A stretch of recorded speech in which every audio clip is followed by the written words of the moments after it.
நாளைக்கான வீடியோக்கான ஒரு ப்ரோமோ தாங்க வந்திருக்கு. ப்ரோமோ வந்து பயங்கரமாக ரொமான்ஸாக இருந்துச்சு அப்படின்னு தாங்க சொல்லணும். அதெல்லாம் பார்க்குறதுக்கு முன்னாடி நம்ம சேனலை மட்டும் மறக்காமல் லைக் அண்ட் சப்ஸ்கிரைப் மட்டும் பண்ணிடுங்க. ஃபஸ்ட்டு எடுத்தோடனே ஆதி இருக்காங்கல்ல, ஆதி வந்து பாரதியை தேடி போகிற மாதிரி தான் காட்டிக்கிட்டு இருக்காங்க. எல்லா இடத்துலையுமே தேடி பார்க்காங்க, எங்கேயுமே வந்து பாரதியை காணும். சரி, கண்டிப்பாக வந்து பொண்ணோட ரூமில் தான் இருப்பாங்க அப்படின்னு சொல்லிட்டு மணப்பெண் அறை இருக்குல்ல, அதுக்குள்ளே போகிறாங்க. உள்ளே பார்த்தா ஒரு திறத்துணி மாதிரி இருக்குது. அந்த திறத்துணிக்கு பின்னாடி தான் நம்ம பாரதி வந்து இருக்கிற மாதிரி காட்டுறாங்க.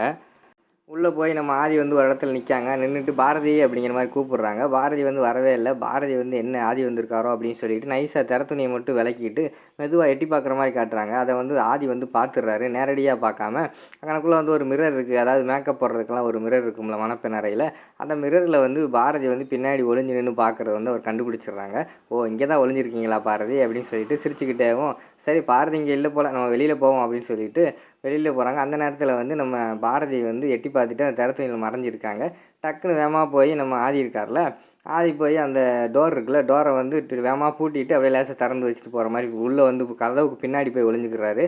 நம்ம பாரதி என்ன நினச்சிட்டாங்க, சரி ஆதி வந்து போயிட்டார் போல் அப்படிங்கிற மாதிரி நினச்சிட்டாங்க. சரி ஆதி போயிட்டார்ல அப்படின்னு சொல்லிட்டு வெளியில் வராங்க. வெளியில் வந்தவொடனே நம்ம தான் தேவையெல்லாம் ஒளிஞ்சிக்கிட்டோம், ஆதி நம்மளை பார்க்க வந்தாங்க, நம்ம தான் டீஸ் பண்ணுறதுக்காக ஒளிஞ்சிக்கிட்டோம், அவர் இப்போ போயிட்டாரே அப்படின்னு சொல்லிட்டு ரொம்ப ஃபீல் பண்ணிக்கிட்டு இருக்கிற மாதிரி காட்டிக்கிட்டு இருக்காங்க. ஆனால் ஆதி வந்து டோருக்கு பின்னாடி தானே ஒளிஞ்சிக்கிட்டு இருக்காரு. பின்னாடி மெதுவாக வாராரு. பாரதிக்கு பின்னாடி வந்து அப்படியே டக்குன்னு பயங்காட்டுற மாதிரி காட்டுறாரு. பாரதி வந்து பயந்துடுறாங்க. பயந்தவொடனே 2 பேரும் பார்த்து சிரிக்க ஆரம்பிச்சிடுறாங்க.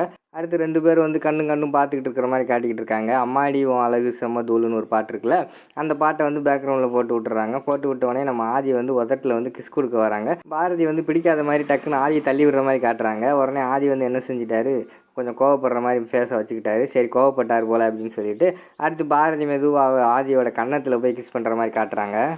சரின்னு சொல்லிட்டு ஆதி தான் சாக்கு அப்படின்னு சொல்லிட்டு இந்த கணத்தை காட்டுறாரு. சரின்னு சொல்லிட்டு நம்ம பாரதி வந்து இன்னொரு கணத்தில் கிஸ் பண்ணுறாங்க.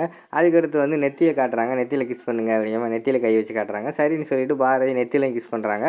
அதுக்கடுத்து லாஸ்ட்டாக ஃபைனலாக வந்து உதட்டில் கிஸ் கேட்குறாங்க. உதட்டில் வந்து தரமாட்டேன்னு சொல்லிட்டு இவங்களோட கையெடுத்து அவங்களோட உதட்டில் வச்சு திருப்பி அவங்க ஆதியோட உதட்டில் வச்சிடுறாங்க. அதுதான் கிஸ்ஸு அப்படின்னு சொல்லிட்டு உடனே 2 பேரும் நல்லா சிரிச்சுக்கிட்டு என்ஜாய் பண்ணிக்கிட்டு இருக்கிற மாதிரி காட்டிக்கிட்டு இருக்காங்க. அதோட பார்த்தீங்கன்னா அந்த ப்ரோமோ வந்து முடிச்சிடுறாங்க.